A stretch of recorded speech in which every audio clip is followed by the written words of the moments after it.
Brothers and sisters, Brother John, watchman for that great day. I'm making another video here, and I'm just going to start it out by telling you that I'm in Copilot, asking it questions, and I had some thoughts, and Brother Ronnie will be along shortly, and we'll talk about what we were talking about the other day that just had me dumbfounded. I couldn't speak. It was just amazing that we found it.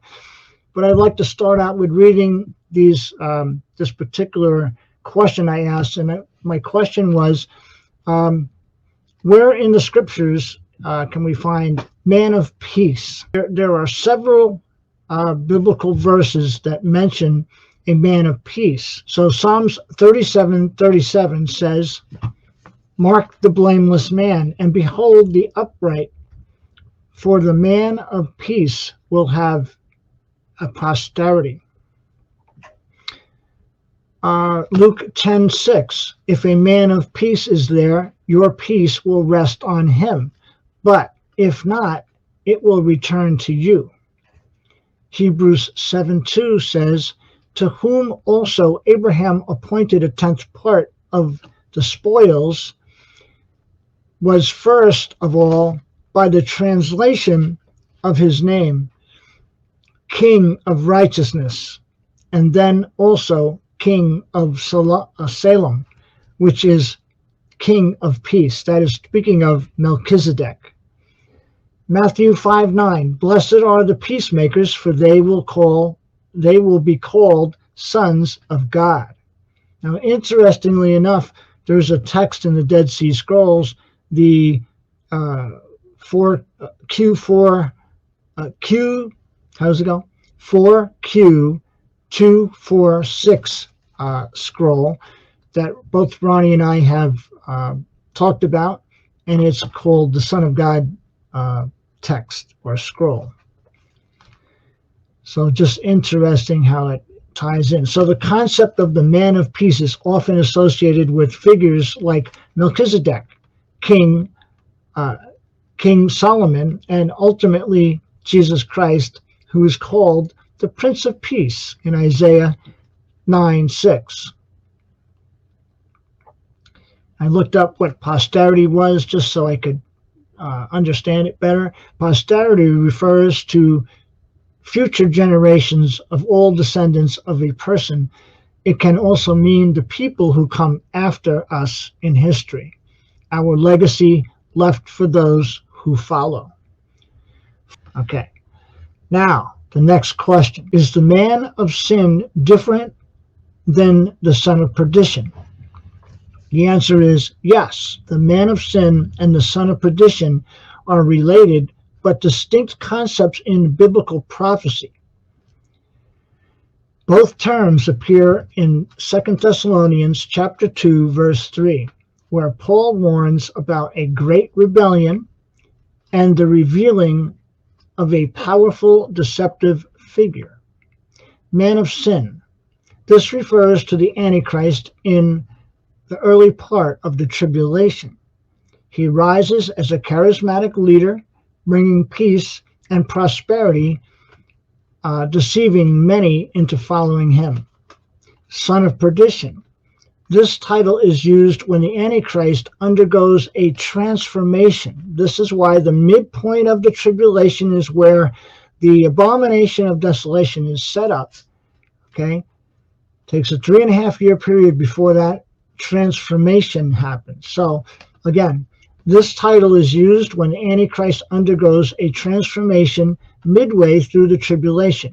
He is no longer just a deceptive leader, but becomes fully empowered by Satan, committing blasphemy and demanding worship.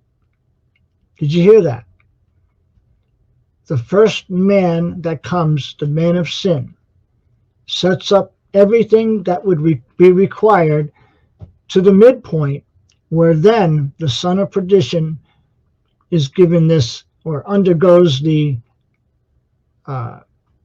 son of perdition then takes and transforms, or the man of sin transforms into this son of perdition. So just to give you that as a an understanding. There's a possession, would you say, of a man. So a man starts out the man of sin, which refers to the Antichrist, and he rises as a charismatic leader. Okay, that's just your thought right there, bringing peace and prosperity. Remember what our president is now doing, bringing peace and prosperity. How much peace we'll see before the rapture happens, I do not know. But it's certainly on the edge of changing nations' ideas and bringing about the desire for peace, even though there's still wars breaking out everywhere, and we're talking about forces placed in certain spots. All of a sudden, it's just peace is going to break out instead of war. Like war breaks out, but peace is going to break out. Okay, that's what this charismatic leader brings. All right, and prosperity. Of course, with peace, you get prosperity. But it's all connected to this time of tribulation. So the shift from man of sin to son of perdition marks a turning point in prophecy where the Antichrist moves from political deception to outright spiritual rebellion. I'll leave it at that. Of what basically we had, Ronnie and I, let me bring him on for you guys. Hey, Brother Ronnie. There he is. All right.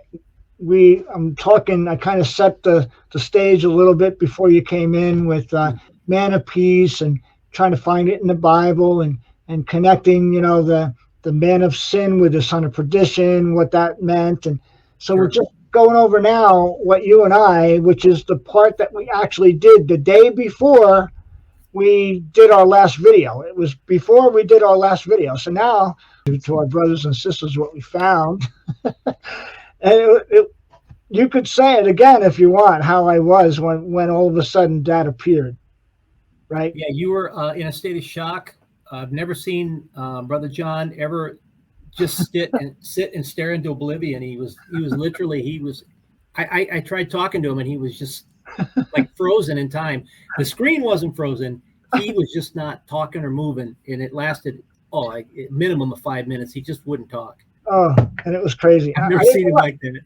Didn't have a word to say. I just speechless. Anyway, so now I have some words to say to bring it to you, because this is probably why it took us so long to finally get the first part, right? Anyway, so Ronnie and I were talking about the blood moon tetrads, and we're looking at what we've already found in the Dead Sea Scrolls and all the things and how we placed them on these, the lunar eclipse and the solar, the path that we're following pretty much ends in September sometime. Okay. Right, Brother Ronnie? And right. So I was like, well, are these a tetrad? And I looked up, then I went to my co-pilot, which is AI assist, to help you and you ask it questions, it tells you. And this is kind of like how we're studying lately, and it's really helpful. So let me start with this. So basically, I asked it. I go, because I remember that we both remembered that since we're talking about these lunar eclipses, and then of course the next tetrad is 2032 to 2033. So we're in that state of mind. And I'm like, wasn't Trump born on a lunar eclipse? And Ronnie's like, yeah. And I'm like, I wonder what time he was born on lunar eclipse, because I'm searching for something here. And this is one of the things that just took speech away from me, because I was like, I couldn't believe what just finding the time of his birth would mean. And I didn't know if it was going to give us a time, but I said, what time was Donald Trump born on June 14th, 1946? And the answer comes back, June 14th, 1946 at 10:54 a.m. And it was a lunar eclipse.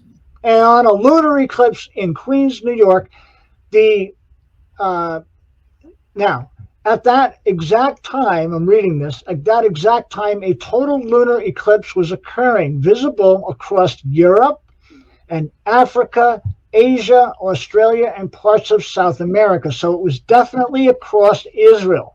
That was the key, because the solar eclipses are warnings and signs for the Gentiles, all right?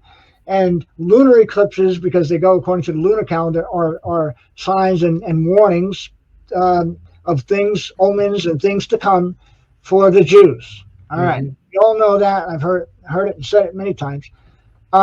So anyway, that at that time, while Trump was being born, it was not visible from New York at that moment, but it was in Israel. So that was the important thing. Is there a 1054 asteroid? And the answer comes back, yes.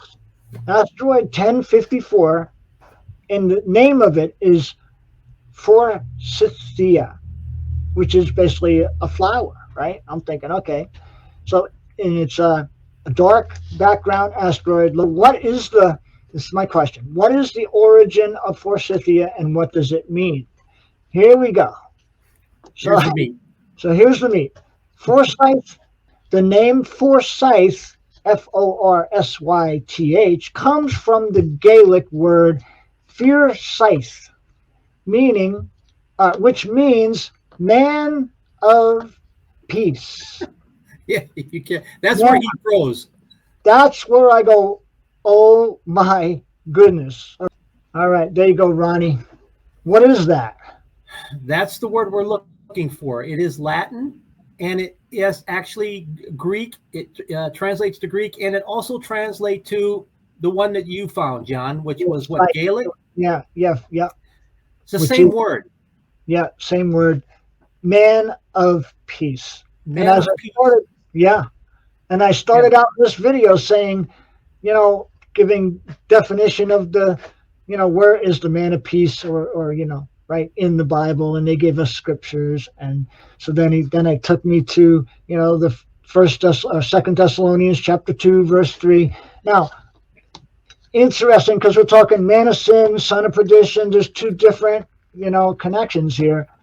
The man of sin starts out the tribulation or the time, with his first 3.5 years. At midpoint, he transforms by a satanic bottomless pit king that's over the bottomless pit, okay? And he gets basically possessed is what goes on. And then he starts demanding worship. So look at where the man of peace, Forsyth, is. It's right there in the fish. On the 14th. All right. Let me interrupt for a minute so we get it straight here. We actually found this on or about the 13th, somewhere in the 12th or 13th. I think it was just before the 13th. So what happened is you can see where it's at right now. It is in the fish, okay? Yep. And interestingly enough, me and John were just talking about this. Trump took his Middle East tour May 13th through the 16th. He was in the Middle East and Saudi Arabia, where he started. I'm going to move this to the 13th, and you can see it's still in the fish. Right. And if you mark your screens, you can set, if you'll mark it on your screens, if you have that ability, put a pen or a pencil next to where it is, and then Ronnie will set the border for you so you can see. Go ahead and move it forward, and then get ready, and then you can set the border so you'll see where Forsyth, the man of peace. Remember, that word means man of peace. Is Trump not the man of peace? Yes, he is. Yeah. He's the only one on this face of this earth right now trying to bring peace. Right. Go ahead. We're going to move it up to the 14th, which was the anniversary of Israel, the 77th anniversary of Israel. And then we are going to move it into the 15th, 16th. Trump is in the Middle East during this time period, okay? When do you want me to set the boundary here? Well, set it to, I think you can go to the 18th. The 18th. And then have people, seriously, if you're watching this on a computer screen, what you can do is you can hold your pen right on the screen, and then when Ronnie will set the boundary, you'll see. You just set your pen point to the middle of that little eyeball. Okay, just put your pointer on the center of the Forsyth, and then go ahead and do it, Ronnie. Okay, here's the boundary. Oh, it's right on the line on the 18th. Right on the line on the 18th. Right on the border line. Yep. Wow. Okay, Forsyth again. Then we'll know. but and the line is what? What is it separating from the fish? It goes to the what? The The sea monster. cetus, right? And Cetus. That cetus, what they call cetus. you can look at it like the beast that comes out of the sea. I mean, it's a sea monster. It's a, all practical purpose. It's not necessarily the dragon. There's an actual dragon in the stars. This is more of the sea monster or the beast of the sea beast. Okay. Yeah. So interesting that the man of peace is in the place of the world. All right, at that time, and he's not in. He's back here on the 18th. On the 19th, I think he's back in the United States. But right there, he's right on the line, and the beast is ready to rise up out of the sea. Right. And what does it mean in chapter 17 of Revelation, where it talks about, Brother Ronnie, what are the waters? The waters are peoples, multitudes, nations, and tongues. And that's what the beast rises up out of: peoples, multitudes, nations, and tongues. Right. The waters you saw, see? That's what the angel tells John. So what we're looking at is a beast that's rising out of the sea. He was over in the Middle East, and he's talking to all these nations, right? And those that are around Israel, I would even have to say that those are the many as well as the rest of the world. But the many that are around Israel are the many that are going to make this peace agreement, or Daniel 9:27, Abraham Accords, whatever they're gonna finally be named. Who knows, right? Mm-hmm. But this is what's going on, and so we're seeing a story playing out in the heavens like no tomorrow, and we know that we're so close to the rapture of the church, right, Ronnie? Oh, absolutely. And what did you just share with me about, what was it, 600 days or something? Oh, yeah. Today we were just talking about this. It is interesting. I found this posted online. It was a YouTube, but I think it came off one of the media channels in Israel. Today's the 592nd day of the Israeli war, when this began. Okay. And if you add 8 more days to that. Wait, today? Or that was today, the 20th. Oh, so 600, then it puts us further into June then. Right. So 592 plus 8 days, you have 600. The 600th day is coming up. Oh, I got it. All right. So we're still there. We're still in the, I still thought, there. Now we went, all right. So today, as of the 28th, it'll be 600 days. And let me read the scripture about that, because it's as it was in the days of Noah, so will it be at the coming in the days of the Son of Man. All right. Right. Rapture has to happen before any of that. So on the 600th day, well, Noah was 600 when he went into the ark, right?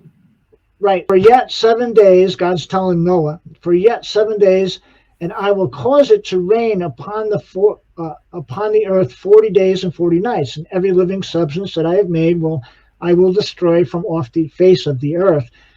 And Noah did according to all that the Lord had commanded. And Noah was 600 years old when this was being said to him.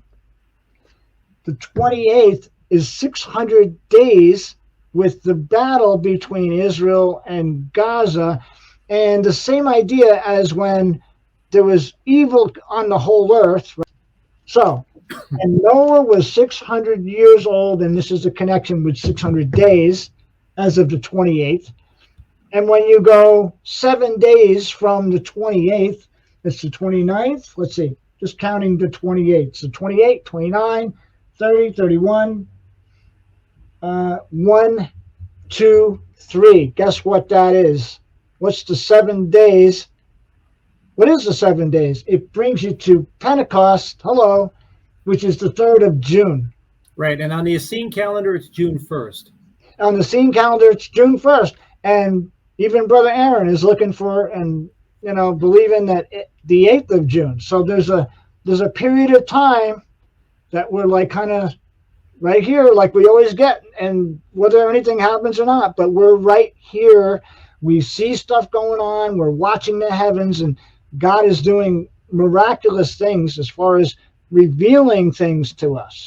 I moved it to the 28th, and I'll move it into Pentecost.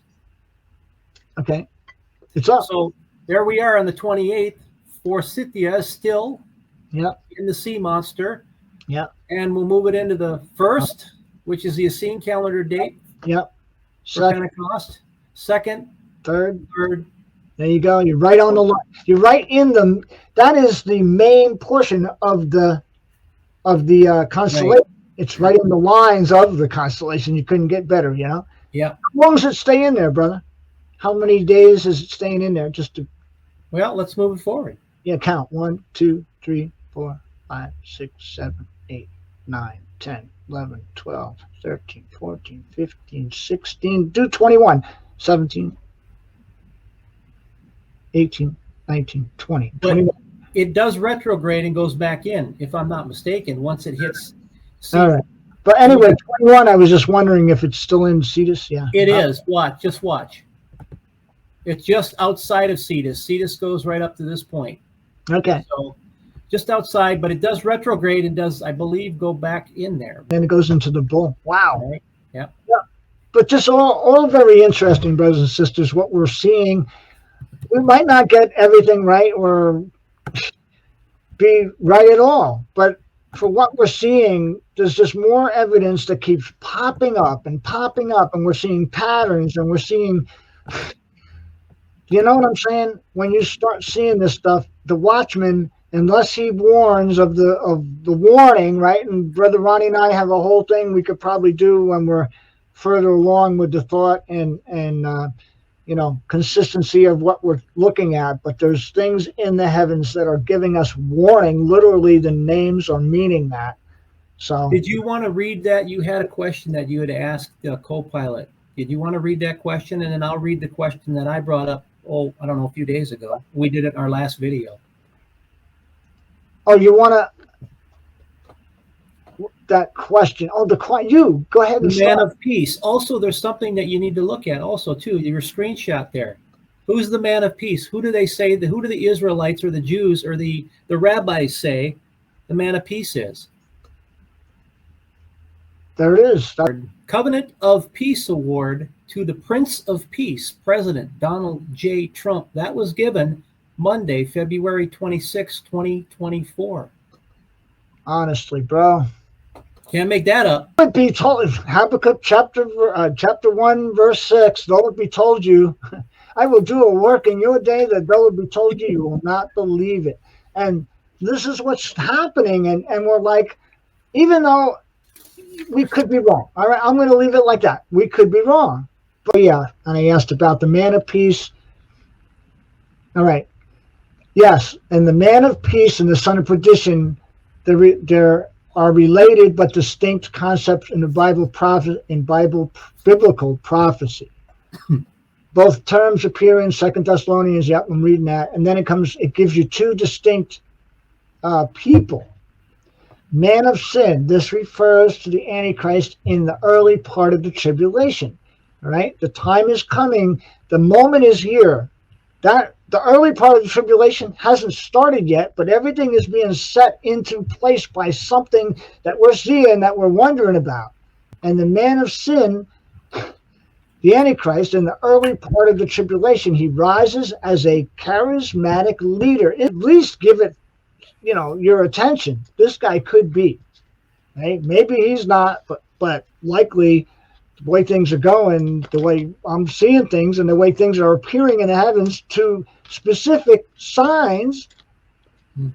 Didn't you just get an answer to that? What? Were you researching two different terms? Oh, and then so it says, so he rises as a charismatic leader, that's the man of sin, bringing peace and prosperity. This is what the man of sin will do.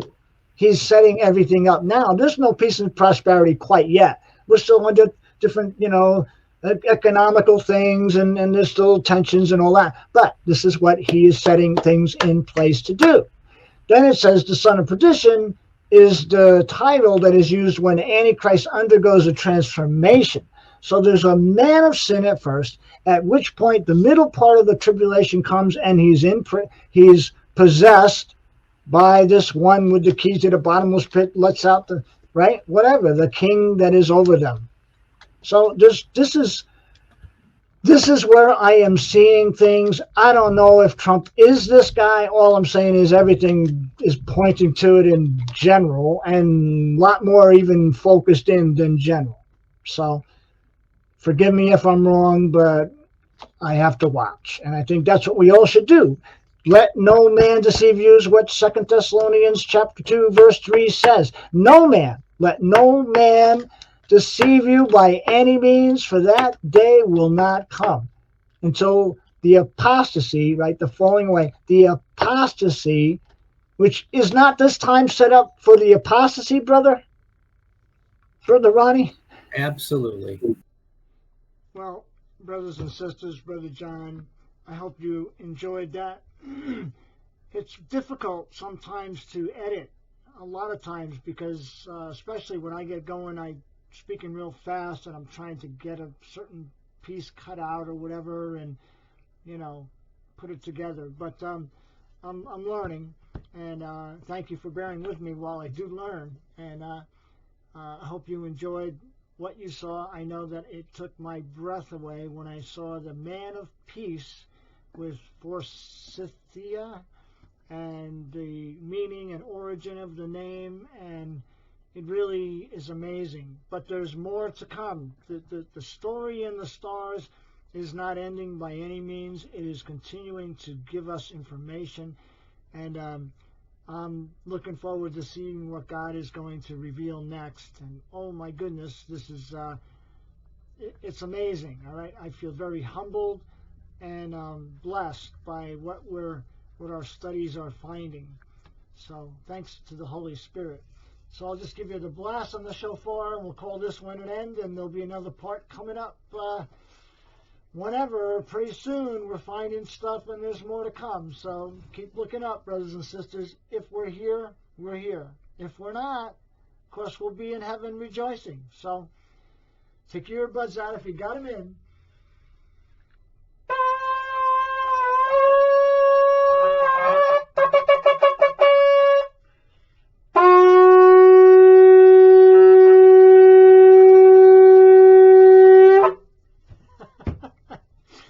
Praise God. I started out on a high note there, but God bless you. Keep looking up. Brother John, watchman for that great day, out.